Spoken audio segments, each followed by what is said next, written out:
Hey, welcome back to my channel. Today I'm thinking you need to see the real side of candle making. It's not always glam. As business owners, we make mistakes and that is rough. I had made a bunch of candles early on that I thought were going to sell. They didn't. I think it's because maybe it's a lack of me pushing it out there, perhaps. I'm not super sure. I guess I didn't give it enough effort or something, and I'm just done with them. I thought about throwing the glass away, and I decided that I just was going to keep the glass and empty out the jars. So obviously we don't want a bunch of wax going down the drain. So I'm just gonna have you pop out the wax with me while we talk. So let's head on over there. Okay, so these are the glass. I kind of started already on trying to get rid of a bunch of the wax. Okay, I'm looking cute. Let me go over there. These candles, they are eucalyptus mint. They help me with migraines, like big time.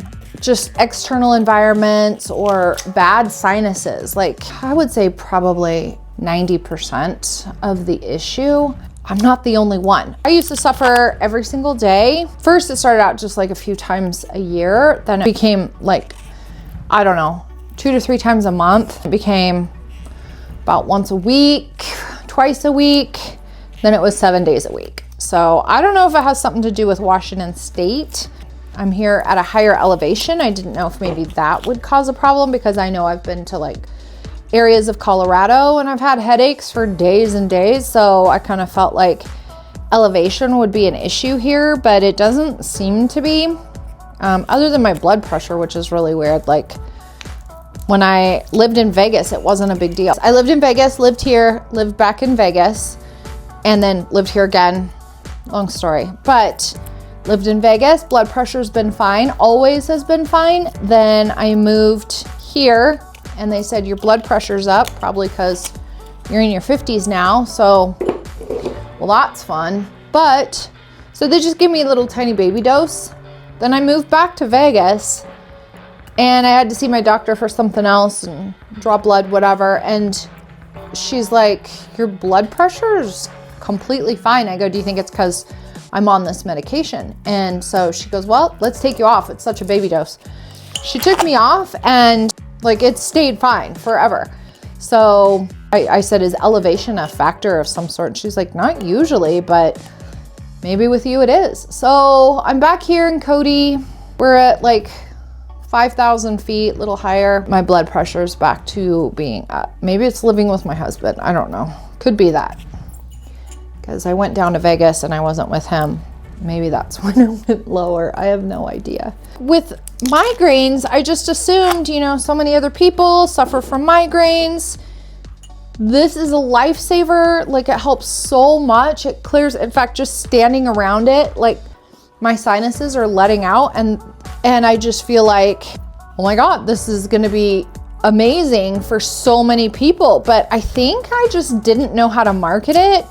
You would think more people would want to not be suffering from migraine issues or headaches. And if you have bad sinuses, especially, I mean, this is like sinus yummies. And I guess it's just, people didn't want it. This is why I don't have back stock. I don't like stocking up on a bunch of candles. When these first came out, I sold a bunch of them. And then they just kind of tapered off. And I'm like, I guess the people have spoken. They're just crap. I don't know. But the hard side about a handmade product is making the product and then the market speaks and they say they don't want the product. And that's obviously, a problem because look at how much wax I have wasted by making these. Here's my trusty knife and I dig out the wax and I dump it in the trash. But anyway, no one really told me like, hey, test the market first. I mean, it seems like common sense, right? Like it seems like, well, duh, you would have to do that. And I kind of did. I mean, I made a bunch, I sold them, and then people were asking for more. So I'm like, okay, well, it's got to be a good product. So then I made a crap ton, and I don't know, it's like kind of reminded me of like getting someone's name tattooed on you. You know what I mean? Like, it's like the kiss of death. So I think that making all these candles kind of became the kiss of death. That's a lot of money in this. That's why I really kind of just want to dig out the wax, and I don't want to throw away the glass. Like, my husband's like, just throw it all away. I don't want to do that. All right, I think I already dug all those out. Yeah, he's like, just throw it all away. It doesn't matter. Like, it matters to me. He doesn't have to pay for the vessels. He doesn't have to pay for the jars. Jars aren't cheap. Glass isn't cheap. None of this is cheap, and especially the freaking wax, which I think pisses me off the most. For those who don't know the story, I've never been able to be around candles. With migraines and stuff, oh my God, like, not Bed Bath & Beyond, what is it? Bath & Body Works. I had to walk way around that place in the malls or anywhere. It would knock me on my ass for a good 3 days at least. Nothing took care of it. It didn't matter what kind of medication. It didn't matter the dark room, cold bath, hot feet, cold feet. No, hot feet. I think that's what my brother says works for him. But nothing worked. When I retired from real estate, it kind of became like a bucket list thing. Like, I love candles. I love burning them. I love it when my house smells amazing. Wasn't in the cards for me. Thought, you know what? I wonder if not actually candles, it's like what's in the candles. So, I mean, I tried natural ones with essential oils and all kinds of other different things. And little did I know. It took me about a year and a half to try to find the right mix. I had tried coconut wax and apricot wax and beeswax and soy wax and all these different waxes, then blends of everything. It's kind of like when you have a bike lock or something, kind of go, oh crap, I forgot the combination. Well, how many combinations could there possibly be? See, my nose is running now because I can smell all these, like, it reminds me kind of like a Vicks vapor rub. Like, it just clears it and it just makes them run. It's so good. Like, people with allergies, holy crap. Anyway, too bad. The combinations, there's only 4 numbers, but like, it could be, what do they say? Like 100,000 or a million or something, different combinations, 400,000. I don't know. I don't think it's a million. That's why it took so long. So many blends with all the different waxes. Those didn't work. Some caused less headaches than others. I tried all the combinations.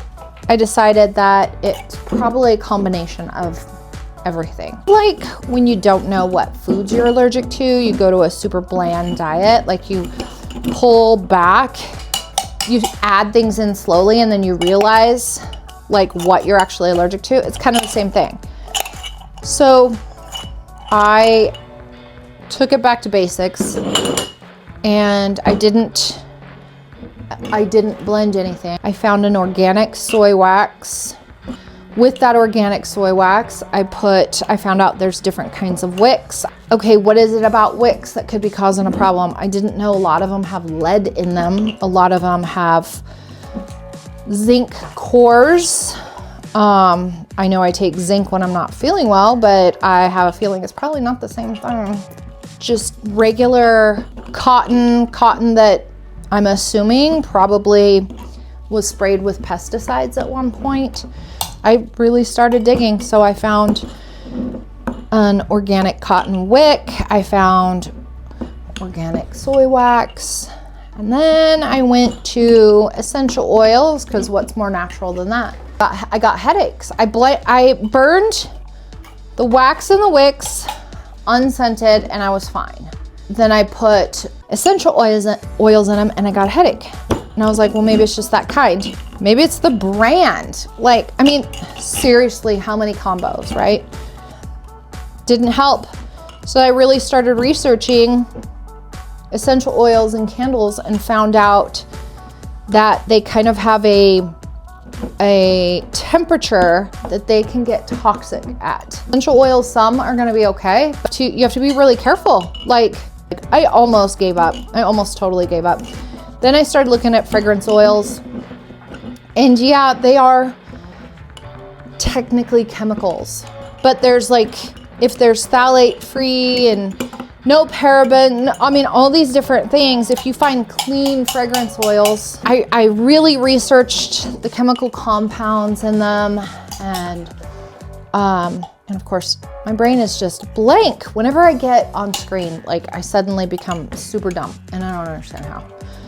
But anyway, long story short with that, clean fragrance oils, good soy wax, this soy wax especially, when it doesn't have any additives in it,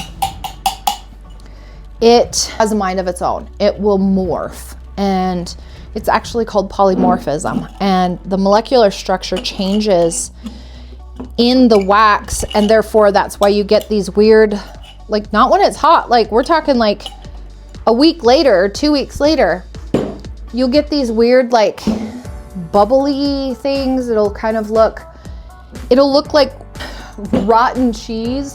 It'll look almost like it has fur on it or something. Like it's weird. Like I sell at one of these local shops here that has, I noticed, I walked up and I was like, how's it going? It was a couple days ago, and I noticed a couple of the candles had morphed. It does that also with like temperature changes. So she's like, yeah, it's like super cold at night, and then during the day I crank it up to like where you're like sweating in here. So I don't know. To me, that bothers me so much. Like I have an issue with the polymorphism looking terrible.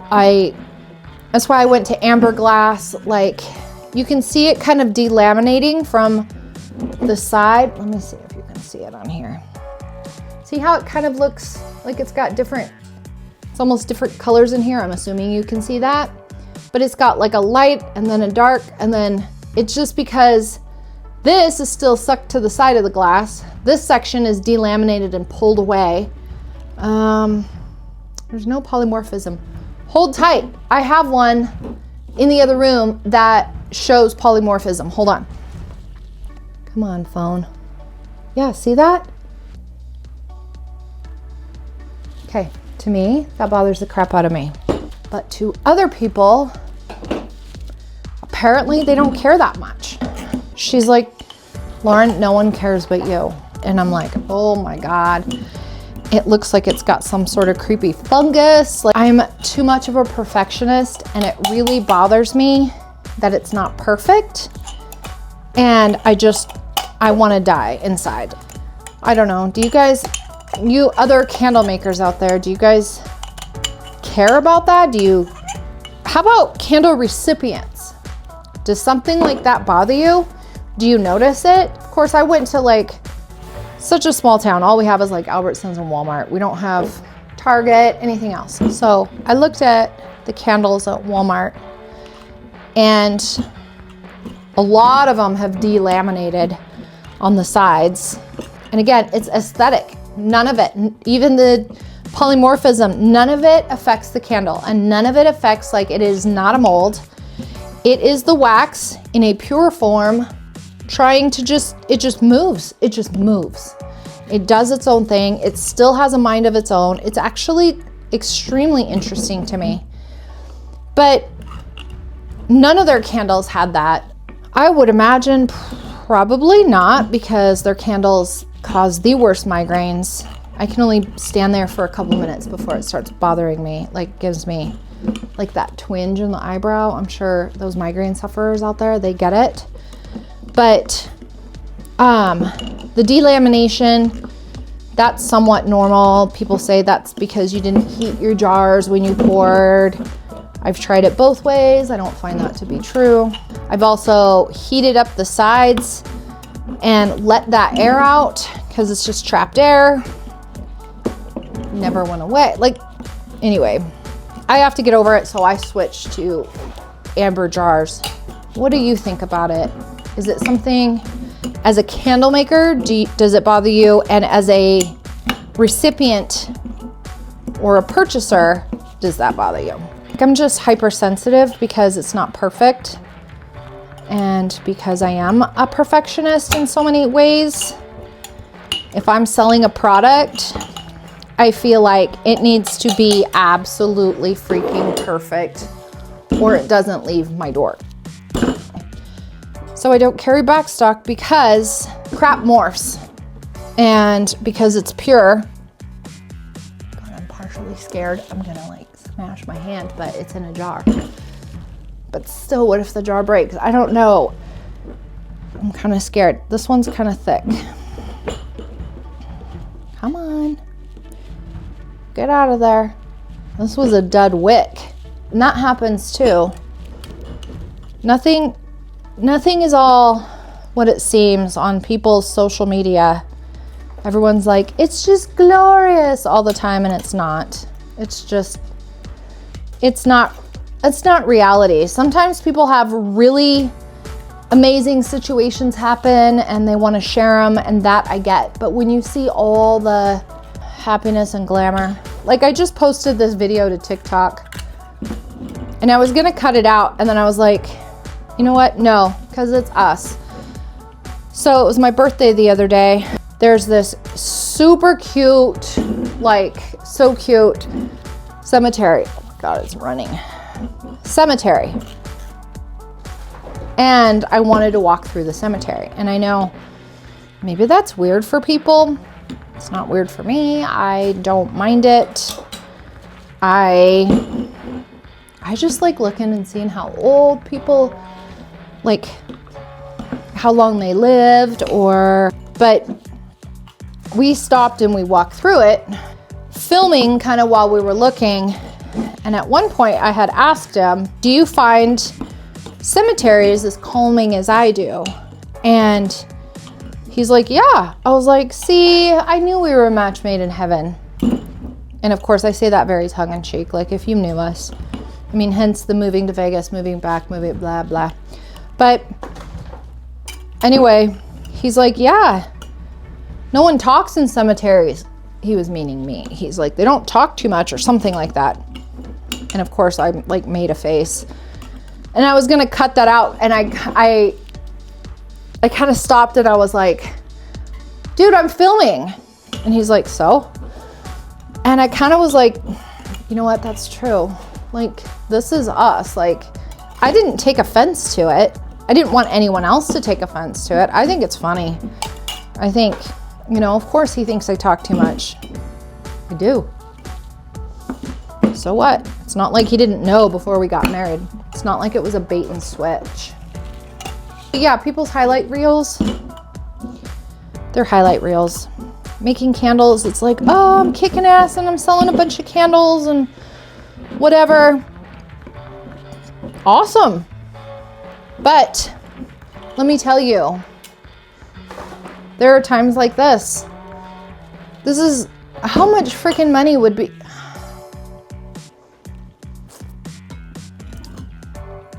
Well, every one is 8 ounces, and there's 16 ounces to a pound.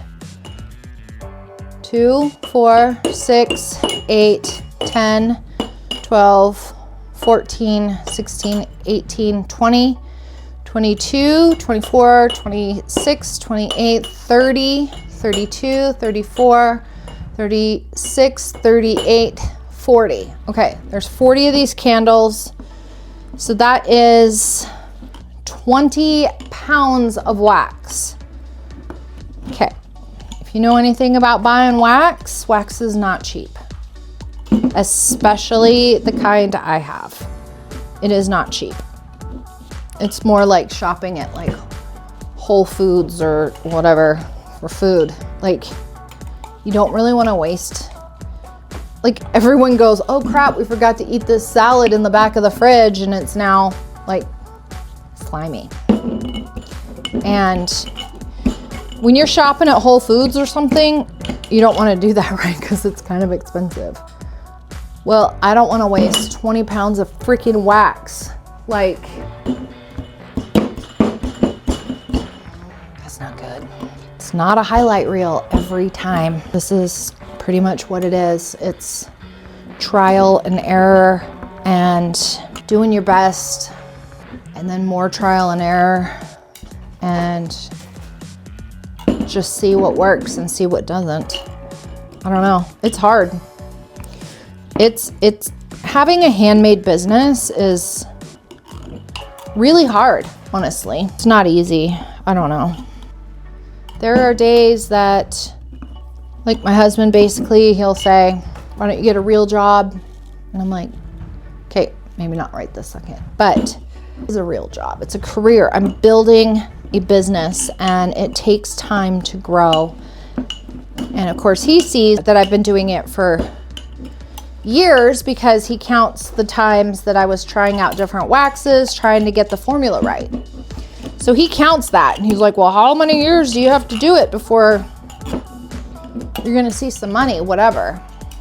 Well, it takes 2 to 5 years before you start seeing a profit. I didn't truly start selling these until about late June last year. And I'm already seeing a profit. So, like, that's not too bad. We fight about it sometimes. That sucks. He's not the most supportive when it comes to this, but he tries in the only way he knows how. And I guess that's like not at all, but whatever. I kind of feel like my happiness isn't in someone else's hands. My happiness is in my own hands, and that's okay. He doesn't want to support me. That's fine. It's totally fine. I don't need his support.